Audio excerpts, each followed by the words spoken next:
हमेशा मतलब हर 10 minute 15 minute पे आते रहते हैं वो।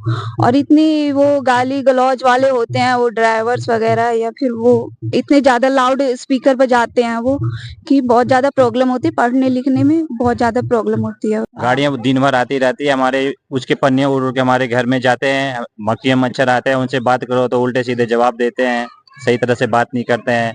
और कुछ लोग यहाँ पुलिस वाला भी आते हैं और देख के, मैंने उसको बोला भी है, वो लोग कुछ नहीं करते, देख के चले जाते हैं।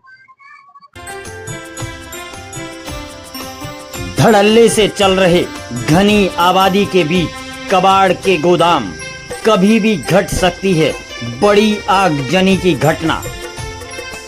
कबाड़ के गोदाम से आती दुर्गंध से परेशान कॉलोनी वासी आखिर कैसे चल रहे सेला कुई रामपुर शंकरपुर गांव में कॉलोनियों के बीच कबाड़ के गोदाम, इनसे कभी भी कोई भी बड़ी आगजनी की दुर्घटना घट सकती है। अधिकतर कबाड़ी बिना अग्निशमन यंत्रों के चल रहे हैं। नियम कहते हैं कि कबाड़ के गोदाम आबादी के अंदर नहीं होने चाहिए, फिर यहाँ पर कैसे चल रहे हैं। यहाँ तक कि नगर पालिका हरबटपुर पुलिस चौकी से पहले हाईवे पर घनी आबादी के बीच संचालित हो रहा है कबाड़ का गोदाम। आज भी ढकरानी में एक कबाड़ के गोदाम में बड़ी भयानक आग लग गई, जिसके कारण आसपास खड़ी गाड़ियां भी स्वाहा हो गई।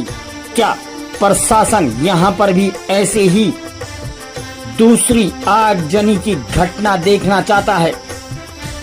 फिलहाल मामला सहसपुर के शंकरपुर का है। सेला कुई पुल के बगल से मानसिक चिकित्सालय से ईदगाह अपोजिट वाली गली में बने एक कबाड़ के गोदाम से कॉलोनी वासी परेशान हो रखे हैं।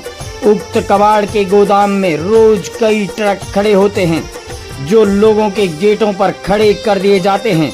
उनमें बैठे लोग बदतमीजी भरे अश्लील शब्दों का इस्तेमाल करते हैं। कई बार इनसे जब बात की गई तो उनका कहना है कि इनका लाइसेंसी गोदाम है, ये जो चाहे वो कर सकते हैं।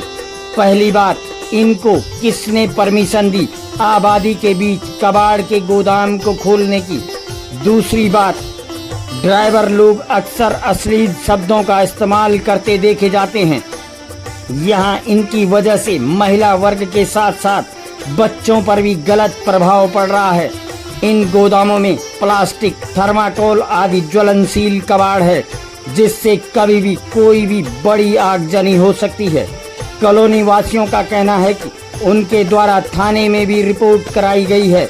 कई बार पुलिस वाले गोदाम में आते हैं और उनसे मिलकर चले जाते हैं। आइए आपकी बात इन पीड़ित लोगों से करवाते हैं, जिन्हें इस परेशानी से दो चार होना पड़ रहा है।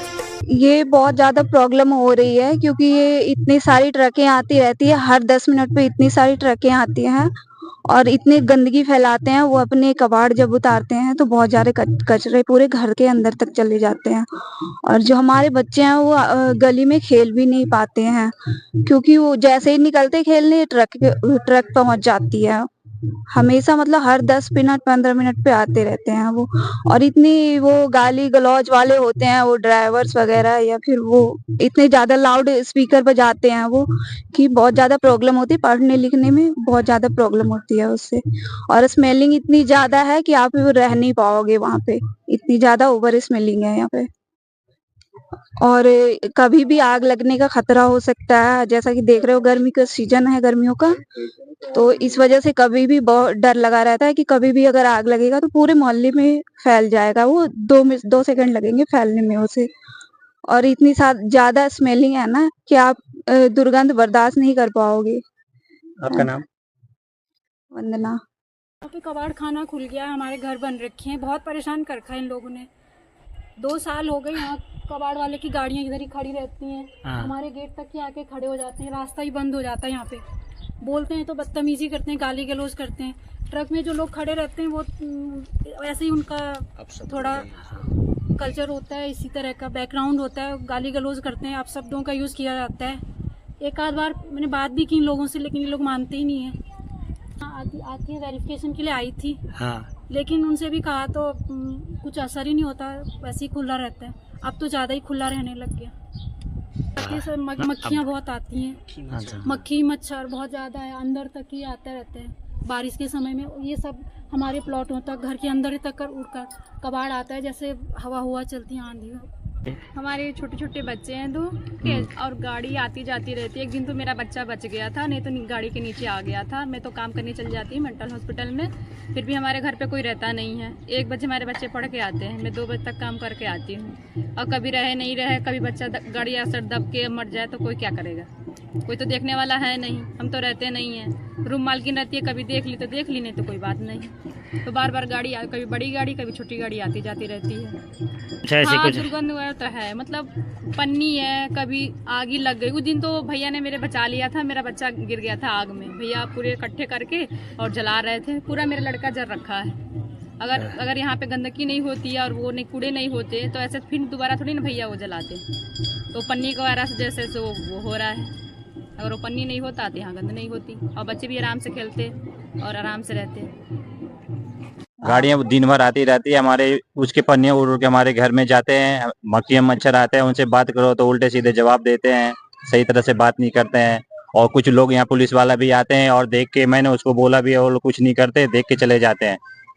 ये यहाँ पे बहुत सारी गंदगियां आ रखी है। अभी तो बरसातों में, गर्मियों में बाहर सुखाते, बरसात आता है बाहर सुखाते, फिर वो हमारे उड़ के गर्मी आ जाती है, हवा चलते हमारे घर में आते हैं। बहुत सारी दिक्कत है ये कबाड़ वाले से। कोई यहाँ पे आपने कभी शिकायत की? शिकायत किया था, लेकिन कुछ वो लोग एक्शन नहीं लेता है, आके देख के चले जाते हैं, आते हैं देख के चले जाते हैं, बस कुछ नहीं करते हैं। कब से यहाँ पे ये 2 साल से ज्यादा हो रखा है इनका, 2-3 साल से 3 साल हो रखे हैं, हो रखा है ये। 2 साल यहाँ से पे हम यहाँ रह रहे हैं।